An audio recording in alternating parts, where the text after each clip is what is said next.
పోచారం గ్రామంలో ప్రవీణ్ సింగ్ ఆధ్వర్యంలో అయోధ్యలో రామలల్ల విగ్రహ ప్రాణ ప్రతిష్ఠ సందర్భంగా అన్నదాన కార్యక్రమం నిర్వహించారు.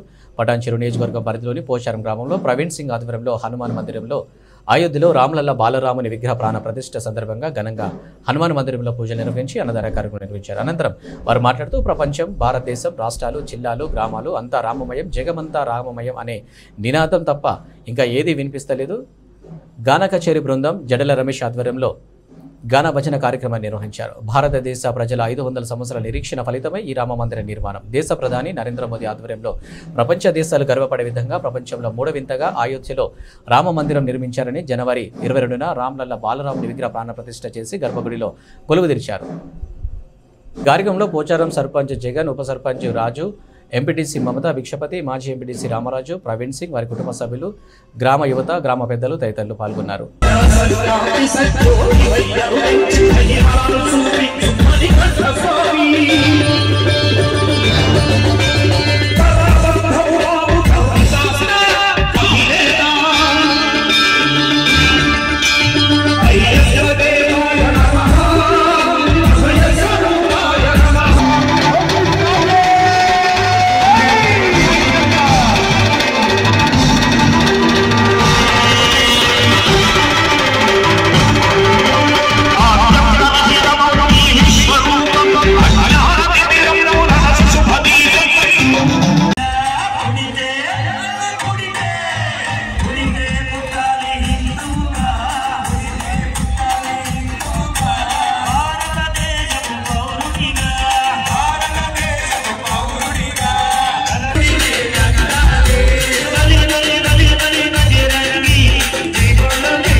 అయోధ్యలో బాలరాముని ప్రాణ ప్రతిష్ఠ సందర్భంగా పోచారం గ్రామంలో మరి ఆ రాముని నామస్మరణ, గానస్మరణ చేయడానికి మాకు అవకాశం ఇచ్చినటువంటి పోచారం గ్రామ ప్రజలకు అందరికీ కూడా మా యొక్క ధన్యవాదాలు. ఎందుకంటే ఈరోజు అవకాశం ఇస్తేనే కదా ఇక్కడ మనం రాముని నామస్మరణ కానీ గానస్మరణ చేయడం జరిగింది.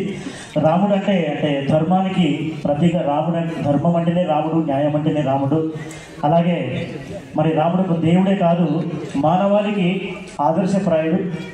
రాముడు చూసి అందరూ కూడా మనం ప్రతి విషయం కూడా కుటుంబంలో తల్లిదండ్రులను ఎట్లా చూసుకోవాలి, తండ్రి మాట గవదాటకుండా ఉండాలని, అలాగే భార్యను ఎట్లా చూసుకోవాలి, అన్నదమ్ముల విలువలు, బాధ్యతలు ఎలాంటివన్నీ కూడా మనం రాముడిని ఆదర్శంగా తీసుకొని నేర్చుకున్నవే. అందుకే రాముడు దేవుడే కాదు, ఒక పుణ్య పురుషుడు. అటువంటి రాముడు నడియాడిన నేల అయోధ్యలో ఈరోజు ఆ బాలరాముడు కొలువు తీరడం అనేది లోకానికి చాలా ఆనందకరమైన విషయం. అందుకని ముఖ్యంగా ఈరోజు మమ్మల్ని ఇక్కడికి పిలిపించి మరి గ్రామ ప్రజలందరూ కూడా ఈ కార్యక్రమాన్ని తిలకించి విజయవంతం చేసినటువంటి ప్రతి ఒక్కరు కూడా పేరు పేరున ధన్యవాదాలు. జై శ్రీరామ్.